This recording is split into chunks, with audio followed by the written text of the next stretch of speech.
Hello everyone, welcome to Shiksha Alliance. Today we are going to start our daily current affairs session of 23rd October, in which we will cover important news from several newspapers, PIB and various government sources. So let's start with our first topic, that is Promotion Link Incentive Scheme.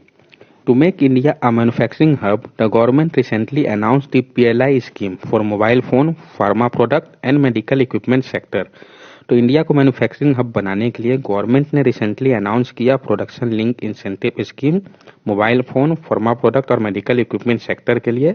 इसको notified किया गया था April 1 पे as a part of national policy on electronic के रूप में। It proposes a financial incentive to boost domestic manufacturing and attract large investment in electronic value chain.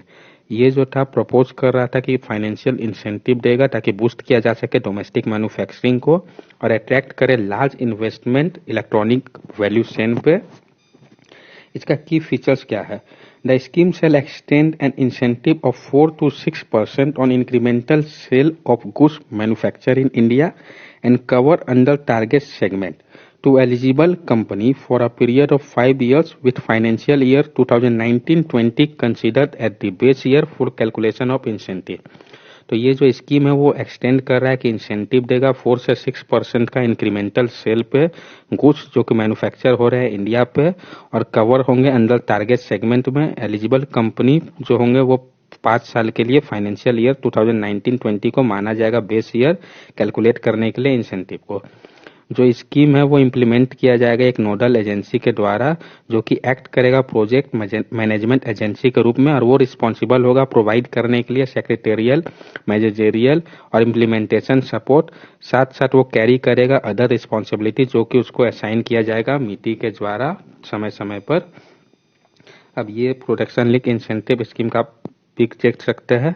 ये large scale electronic manufacturing के लिए इसमें इंसेंटिव 4 to 6% की बात की जा रही है इंक्रीमेंटल सेल के लिए गुड्स जो कि मैन्युफैक्चर होंगे इंडिया पे। जो टारगेट सेगमेंट होगा मोबाइल फोन्स और स्पेसिफाइड इलेक्ट्रॉनिक कंपोनेंट होगा। एलिजिबिलिटी तो डिपेंड करेगा थ्रेशोल्ड इंक्रीमेंटल इन्वेस्टमेंट पे और इंक्रीमेंटल सेल पे मैन्युफैक्चर गुड का। और जो टेन्योर होगा स्कीम का 5 ईयर होगा सब्सिक्वेंट, जिसमें बेस ईयर माना जाएगा फाइनेंशियल ईयर 2019-20 को।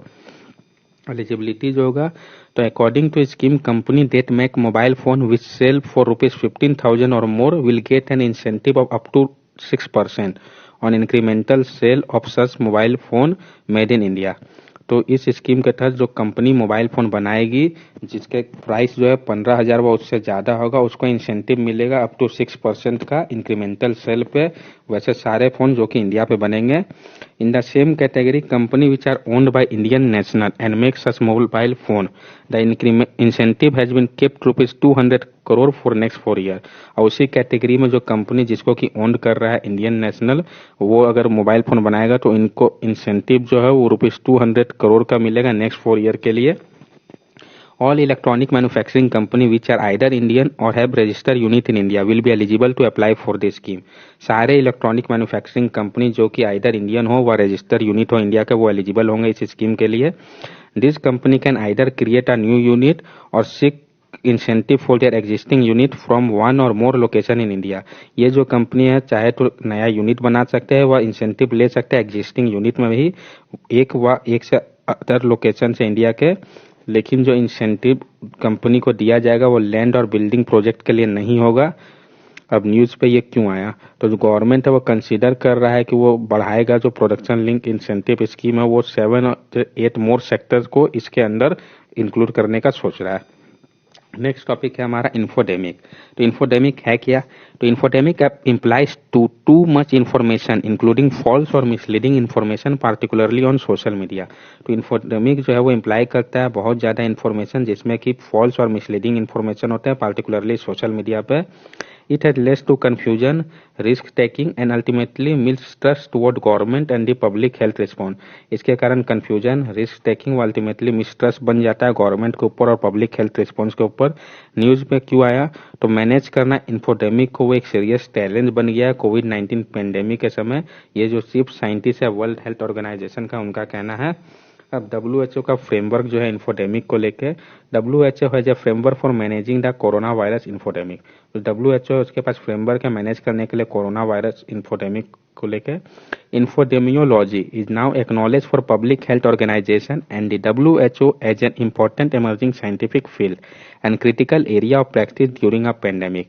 जो इन्फोडेमियोलॉजी है उसको एक्नॉलेज किया जा रहा है कि एक पब्लिक हेल्थ ऑर्गेनाइजेशन, और जो WHO है वो एक इम्पोर्टेंट एमर्जिंग साइंटिफिक फील्ड है क्रिटिकल एरिया के लिए, जो कि प्रैक्टिस किया जा रहा है पेंडेमिक के ड्यूरेशन पे। इस पर्सपेक्टिव में जो फर्स्ट इन्फोडेमियोलॉजिस्ट थे जिन्होंने ओरिजिनली कॉइन किया था इस टर्म को 2 डिकेड अगो, उसने पोस्ट किया है कुछ पिलर इन्फोडेमिक मैनेजमेंट के लिए। पहला तो इन्फोडेमिक मॉनिटरिंग, दूसरा building e health literacy and science literacy capacity, तीसरा encouraging knowledge refinement and quality improvement process, जैसे कि फैक्ट चेक करना, पीयर रिव्यू करना, एक्यूरेट और टाइमली नॉलेज को ट्रांसलेट करना, मिनिमाइज करना डिस्टॉर्टिंग फैक्टर को जैसे कि पॉलिटिकल और कमर्शियल इन्फ्लुएंस को। नेक्स्ट टॉपिक हमारा state of global air report 2020। The State of Global Air is a collaboration between Health Effect Institute and Institute for Health Metric and Evaluation with expert input from University of British Columbia। तो जो state of global air है वो एक collaboration है health effect institute और institute for health metric and evaluation के बीच में, जिसमें एक्सपर्ट इनपुट जो है यूनिवर्सिटी ऑफ ब्रिटिश कोलंबिया के प्रोवाइड कर रहा है। एयर पोल्यूशन जो है बिगेस्ट हेल्थ रिस्क बन गया है इंडिया का। State of global air 2020 report का मानना है कि फाइंडिंग क्या है, तो जो लॉन्ग टर्म एक्सपोजर है आउटडोर और हाउस होल्ड एयर पॉल्यूशन के कारण 1.67 मिलियन एनुअल डेथ हुआ है stroke, heart attack, diabetes, lung cancer, chronic lung disease और नियोनेटल डिजीज के कारण इंडिया पे 2019 में। ओवरऑल एयर पॉल्यूशन जो है वो लार्जर रिस्क फैक्टर है डेथ के लिए among all health risk in India पे। सबसे ज्यादा जो डेथ हो रहा है वो एयर पॉल्यूशन के कारण है इंडिया पे। जो यंगेस्ट इन्फेंट है मोस्ट डेथ जो है वो रिलेटेड है कॉम्प्लिकेशन, लो बर्थ वेट या प्रीटर्म बर्थ के कारण। इंडिया जो फेस कर रहा है highest per capita pollution exposure को फेस करता है 83.2 माइक्रोग्राम पर क्यूबिक मीटर वर्ल्ड पे। उसके बाद नेपाल है, उसके बाद नाइगर। चैलेंजेस जो इंडिया के लिए आगे रखा हुआ है, तो जो गवर्नमेंट है वो क्लेम कर रहा है कि जो एवरेज पॉल्यूशन लेवल है इंडिया पे वो डिक्लाइन किया है पास्ट 3 ईयर्स पे, but this have been marginal, particularly in Indo-Gangetic Plain, we see extremely high particulate matter pollution, especially during winter। लेकिन ये जो है वो मार्जिनली है, पार्टिकुलरली इंडो-गैंगेटिक प्लेन में क्या है एक्सट्रीमली हाई पार्टिकुलर मैटर का पॉल्यूशन है, स्पेशली विंटर के समय पे। After a decline in pollution due to nationwide lockdown in late March and the month long process of reopening, pollution level are again rising and air quality has dip to very poor category in several cities. जो decline हुआ था pollution में nation wide lockdown के कारण मार्च में, लेकिन जो lockdown reopen हुआ उसका से पॉल्यूशन लेवल फिर से बढ़ने लगा है और एयर क्वालिटी जो है वेरी पुअर कैटेगरी में आ चुका है बहुत सारे सिटीज का। There is clear evidence linking air pollution and increased heart and lung disease. The newest evidence suggests an especially high risk for infant born in South Asian and Sub-Saharan Africa। एक clear evidence link कर रहा है air pollution और जो increase heart और lung disease है उसका। जो न्यू एविडेंस है वो सजेस्ट कर रहा है कि जो स्पेशली हाई रिस्क है इन्फेंट जो कि बॉर्न हुए हैं साउथ एशिया और सब सहारन अफ्रीका पे, उन पे ये डिजीज का होने का। अब है हमारा नेक्स्ट टॉपिक INS कवारती। तो ये है क्या, तो ये एक एंटी सबमरीन वारफेयर शिप है जो कि कमीशन किया गया इंडियन नेवी पे। इसमें 90% इंडिजिनस कंटेंट है। इसका 4 और indigenously build anti submarine warfare under project 28 हुआ Kamorta class convert of navy के अंदर है। तो प्रोजेक्ट 28 है, इसको अप्रूव किया गया था 2003 में। जो अडल 3 वॉरशिप है इस प्रोजेक्ट के अंतर्गत वो कौन कौन है, तो एक है INS कमोरोटा जिसको कि कमीशन किया गया 2014 पे, एक है INS कदमत जिसको 2016 में, और एक है INS किल्टन जिसको 2017 में किया गया, और INS कवरती जिसको अभी रिसेंटली 2020 में शामिल किया गया। नेक्स्ट टॉपिक हमारा अदिति ऊर्जा एज सन्स, ये PIB का टॉपिक है। The Union Ministry of Science and Technology and Earth Science inaugurated the DME filed Aditi Urja Sons unit along with DME LPG blended fuel cylinder and handed them over to CSIR NCL National Chemical Laboratory Canteen used on a trial basis। तो जो union minister science and technology and earth science का उन्होंने inaugurate किया है DME filed Aditi ऊर्जा sons के unit को, साथ साथ DME LPG blended fuel cylinder को हैंडओवर किया है सीएसआईआर एनसीएल कैंटीन को कि वो यूज करे इसको ट्रायल बेसिस के रूप में। डाई मिथाइल ईथर डीएमई एक अल्ट्रा क्लीन फ्यूल है जो सीएसआईआर नेशनल केमिकल लेबोरेटरी है उसने डेवलप किया है। नेशन का पहला di methyl ether pilot plant with 20 to 24 kg per day capacity का। जो कन्वेंशनल एलपीजी बर्नर है वो नहीं सूटेबल है डाई मिथाइल ईथर कंबशन के लिए, कि जो इसका डेंसिटी है डिफरेंट है एलपीजी के डेंसिटी से।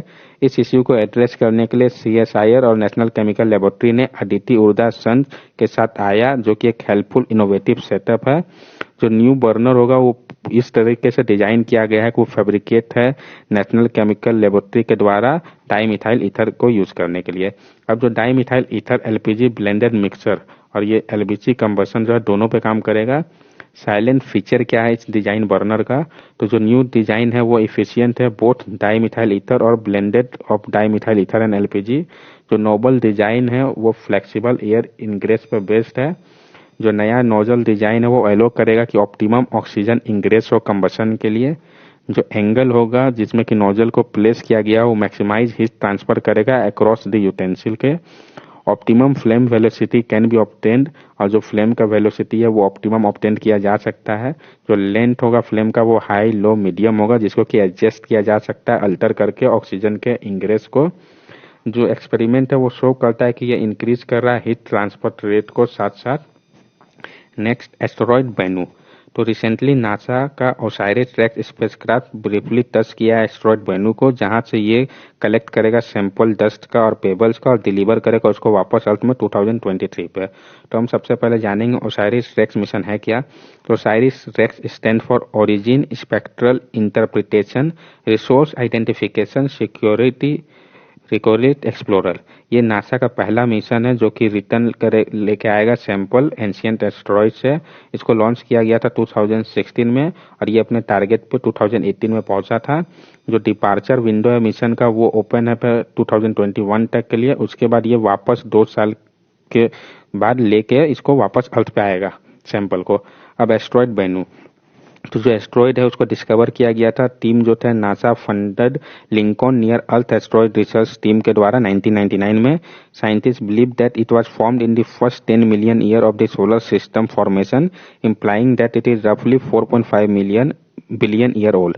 साइंटिस्ट का मानना है कि ये जो है बना था फर्स्ट 10 मिलियन ईयर पे ही सोलर सिस्टम के फॉर्मेशन के समय पे। ये बताता है कि ये रफली 4.5 बिलियन ईयर ओल्ड है। Because of Bennu age, it is likely to contain material that contains molecules that were present when life first formed on Earth, where life forms are based on carbon atom chain। जो Bennu का as है उसके अनुसार हम कह सकते हैं कि जो जब ये बना था तो उस पर अर्थ के बनने के ड्यूरेशन पर, तो इसलिए लाइफ फॉर्म जो बना था कार्बन से उसके एटम्स उसमें पाए जा सकते हैं। Because of its high carbon content asteroid reflect about 4% of the light that hit it, which is very low when compared with a planet like Venus, which reflect about 65% of light that hit it, और Earth reflect about 30%। अब जो high carbon content है asteroid का वो reflect करता है सिर्फ 4% light को जो उस पर हिट करता है, जो कि बहुत ही कम है जब अगर इसको हम कंपेयर करें प्लेनेट लाइक वेनस से जो कि 65% लाइट रिफ्लेक्ट करता है जबकि अर्थ 30%। इसको क्लासिफाई किया गया है नियर अर्थ ऑब्जेक्ट के क्रिटेरिया में, जो कि शायद स्ट्राइक कर सकता है अर्थ को नेक्स्ट सेंचुरी बिटवीन ईयर 2175 से 2199 के बीच में। नासा ने सिलेक्ट किया एक साइट जो कि लोकेटेड है इसके क्रेटर पे हाई बेनू नॉर्थर्न हेमिस्फीयर, जिसको उसने डेजिग्नेट किया है नाइटिंगेल के नाम से। साइंटिस्ट क्यों स्टडी कर रहे हैं एस्टेरॉयड को, तो साइंटिस्ट का मानना है कि to look for information about formation and history of planet and the sun since asteroid were form at same time as other object in the solar system. तो साइंटिस्ट का मानना है कि जो फॉर्मेशन व जो हिस्ट्री है प्लैनेट का और सन का, जिस समय एस्टेरॉयड बना वो एक ही समय का है अदर ऑब्जेक्ट के साथ सोलर सिस्टम का, तो उससे बहुत कुछ हमको उस समय के बारे में जानने को मिलेगा। और दूसरा रीजन है ट्रैक करने का कि जो एस्टेरॉयड है शायद पोटेंशियली हैजार्डस हो सकता है अर्थ के लिए अगर वो अर्थ को स्ट्राइक कर जाए तो, इसलिए साइंटिस्ट स्टडी कर रहा है इस एस्टेरॉयड को। नेक्स्ट टॉपिक है हमारा national super computing mission. it is being implemented and installed jointly by Department of Science and Technology and Department of Electronic and Information Technology. ये जो है इसको इम्प्लीमेंट और स्टर कर रहा है jointly department of science and technology और department of electronic and information technology, implemented by Center for Development and Advanced Computing Pune and institute of science Bengaluru. और इम्प्लीमेंट जो कौन कर रहा है, तो जो सीडेक है पुणे का और IISc बेंगलुरु का मिलकर इसको इम्प्लीमेंट करेंगे। मिशन का फोकस क्या है? The mission envisages empowering national academic and research and development institutions spread over the country by installing a vast supercomputing grid comprising of more than 70 high performance computing facility। तो जो mission है वो इन्फाइजेक करा कि empower किया जाएगा national academic और research और डेवलपमेंट इंस्टीट्यूशन जो कि फैला हुआ है कंट्री पे, इंस्टॉल किया जाएगा वहाँ पे वास्ट सुपर कंप्यूटिंग ग्रिड को, जो कि कंप्राइज करेगा more than 70 high performance computer facility को। ये जो सुपर कंप्यूटर होंगे वो नेटवर्क होंगे नेशनल सुपर कंप्यूटिंग ग्रिड के साथ ओवर नेशनल नॉलेज नेटवर्क पे। जो नेशनल नॉलेज नेटवर्क है वो अनदर प्रोग्राम है गवर्नमेंट का जो कि कनेक्ट करता है academic institution and research and development lab को ओवर ए हाई स्पीड नेटवर्क से। The mission include development of highly professional high performance computing aware human resource for meeting challenges of development of this application. और ये जो mission है वो include करता है development high professional high performing computing aware human resource को, जो कि पूरा करेंगे जो चैलेंजेस है इसको डेवलप करने में इस एप्लीकेशन को। इसका फायदा क्या क्या हुआ है, तो जो पहला सुपर कंप्यूटर जो कि असेंबल किया गया था इंडाइजेनसली, जिसको कि हम परम शिवाई कहते हैं, उसको इंस्टॉल किया गया IIT बनारस हिंदू यूनिवर्सिटी पे। तो पूछ सकता है पहला सुपर कंप्यूटर कौन है। उसी तरीके से परम शक्ति और परम ब्रह्मा जो है उसको इंस्टॉल किया गया IIT खड़गपुर और IISER पुणे पे। ये जो है वो इक्विप्ड है application from domain like weather और climate, computational fluid dynamic, bio informatic और मटेरियल साइंस है। India has developed an indigenous server Rudra, which can meet the high performance computing requirement of all government and PSU. This is the first time that a server system was made in India along with full software stack developed by CDEC. India ने develop किया खुद का server Rudra को। तो पूछ सकता है रुद्रा क्या है, जो कि मीट करेगा हाई परफॉर्मेंस कंप्यूटिंग रिक्वायरमेंट को सारे गवर्नमेंट और PSU सेक्टर का। यह पहली बार है कि एक सर्वर सिस्टम इंडिया में बनाया गया है पूरा सॉफ्टवेयर स्टैक के साथ। इसको डेवलप किसने किया है, तो सीडेक ने। नेक्स्ट टॉपिक है हमारा मार्केट इन्वेंशन स्कीम, जो कि PIB का न्यूज है। तो मार्केट इंटरवेंशन स्कीम जो है वो एक प्राइस सपोर्टिव मैकेनिज्म है, इम्प्लीमेंट किया जाएगा रिक्वेस्ट पे स्टेट गवर्नमेंट का। किस लिए, तो प्रोक्योर करने के लिए पेरिशेबल और हॉर्टिकल्चरल कमोडिटीज को अगर प्राइसेस जो है मार्केट का गिरता है। It is implemented when there is at least a 10% increase in production और 10% decrease in the ruling rate over the previous normal year. इसको इम्प्लीमेंट किया जाएगा तब जब एटलीस्ट 10% प्रोडक्शन ज़्यादा हो जाए व डिक्रीज हो जाए रूलिंग रेट प्रीवियस ईयर के कंपैरिजन पे। जो मार्केट इंटरवेंशन स्कीम है वो वर्क करता है सिमिलर फैशन में जैसे कि मिनिमम सपोर्ट प्राइस काम करता है प्रोक्योरमेंट मैकेनिज्म पे फूड ग्रेन का, बट ये क्या है, एक एडहॉक मैकेनिज्म है, ये अंतर है इसमें। अब इसका ऑब्जेक्टिव क्या है, तो प्रोटेक्ट करना ग्रोवर्स को हॉर्टिकल्चरल और एग्रीकल्चरल कमोडिटीज के market distress cell in the event of bumper crop, कि अगर बम्पर क्रॉप हो जाए तो मार्केट डिस्ट्रेस होने के कैटेगरी में क्या होगा, ये प्रोटेक्ट करेगा ग्रोवर्स को जो हॉर्टिकल्चर और एग्रीकल्चरल कमोडिटीज को ग्रो कर रहा है। मार्केट इंटरवेंशन स्कीम जो है वो सपोर्ट करेगा some year for a limited but defined period के लिए एक स्पेसिफिक क्रिटिकल मार्केट को एंड परचेज करेगा स्पेसिफाइड क्वांटिटी को। ये जो इनिशिएटिव है वो इमर्ज करता है कॉन्सेंट स्टेट के द्वारा। न्यूज में क्यों आया, तो जो यूनियन कैबिनेट है उसने अप्रूव कर दिया कि वो एक्सटेंड करेगा मार्केट इंटरवेंशन स्कीम को जो एप्पल प्रोक्योर किया जा रहा है जम्मू एंड कश्मीर से करेंट सीजन पे। MIS जो है वो इम्प्लीमेंट किया जाएगा अदर कमोडिटीज जैसे कि apple, garlic, orange, grapes, mushroom, cloves, black pepper, pineapple, ginger, red chilli, coriander, chicory, onions, potato, cabbage, mustard seed, castor seed, copra, palm etcetera. इस सब के लिए भी मार्केट इंसेंटिव स्कीम को इम्प्लीमेंट किया जा सकता है अगर ये सब कमोडिटीज के लिए भी। अब कोविरैप टेस्टिंग है क्या, तो recently Indian council of medical research has approved a new low cost covid diagnostic method name Covirap. तभी हाल ही में Indian council of medical research ने अप्रूव कर दिया ये एक नया लो कॉस्ट कोविड-19 को डायग्नोस करने का मेथड है जिसका नाम है कोविरैप। इसको डेवलप किया है Indian institute of technology Kharagpur ने। Covirap has an automated pre programmable temperature control unit, a special detection unit on genomic analysis and a customized smartphone app for result। जो कोविड ऐप है उसमें एक automated pre programmable temperature control unit है, एक special detection unit है genomic analysis पे, और एक कस्टमाइज्ड स्मार्टफोन ऐप है रिजल्ट के लिए। एक बार जो सैंपल प्रोसेस किया जाएगा मशीन में, जो कि मिक्स किया जाएगा सॉल्यूशन जो कि डेवलप किया गया आईआईटी टीम के द्वारा, उसको ट्रीट किया जाएगा पेपर स्ट्रिप के द्वारा और डीप किया जाएगा। ये जो इमरजेंस होगा कलर लाइन का वो बताएगा कि वायरस प्रेजेंट है कि नहीं। ये बेटर है फेलुदा टेस्ट है, क्योंकि फेलुदा जो है उसमें जेन एडिटिंग टेक्नोलॉजी का यूज होता है क्रिस्पर Cas9, जिसके लिए लैब टेस्टिंग इन्वायरमेंट की जरूरत है। बट ये जो आपका कोविड स्टेप है उसमें ये सब प्रॉब्लम नहीं है। ये रियूजेबल टेक्नोलॉजी है, सेम यूनिट को यूज किया जा सकता है लार्ज नंबर ऑफ टेस्ट के लिए, और रिप्लेसमेंट करेगा पेपर कार्ट्रिज को हर एक टेस्ट के बाद। तो इसमें क्या सेविंग भी होगा। जो कोविरैप टेस्टिंग मशीन है वो परफॉर्म करेगा टेस्ट अदर देन कोविड-19, यानी कोविरैप टेस्टिंग मशीन जो है वो सिर्फ कोविड-19 का ही टेस्ट नहीं करेगा, उसके अलावा ये influenza, malaria, dengue, Japanese encephalitis, TB et cetera जो कि कैटेगरी में आते हैं isothermal nucleic acid based test का, उन सब का भी टेस्ट कर सकता है। तो आज हम लोगों ने क्या क्या पढ़ा, प्रोडक्शन लिंक इंसेप्टिव स्कीम। तो अब हम इसके बारे में ब्रीफ में सबके बारे में एक बार रिवाइज कर लेते हैं। इस स्कीम में हम लोगों ने जाना ये किस लिए है, इसके फीचर्स क्या क्या है, एलिजिबिलिटी क्राइटेरिया स्कीम का क्या है, और न्यूज में ये प्रोडक्शन लिंक इंसेंटिव स्कीम आया क्यों। देन हम लोगों ने पढ़ा इन्फोडेमिक। तो इन्फोडेमिक टर्म है क्या, WHO ने क्या इन्फोडेमिक को लेकर फ्रेमवर्क किया अपना गाइडलाइंस इस, ठीक है। देन हम लोगों ने पढ़ा state of global air report 2020। तो ये रिपोर्ट जो है किसके कोलैबोरेशन में आया है, की फाइंडिंग रिपोर्ट का क्या है और चैलेंजेस क्या क्या है। देन हम लोगों ने पढ़ा INS कावारत्ती। तो INS कावारत्ती है क्या, उसी के अंदर हमने प्रोजेक्ट 28 के बारे में भी पढ़ा।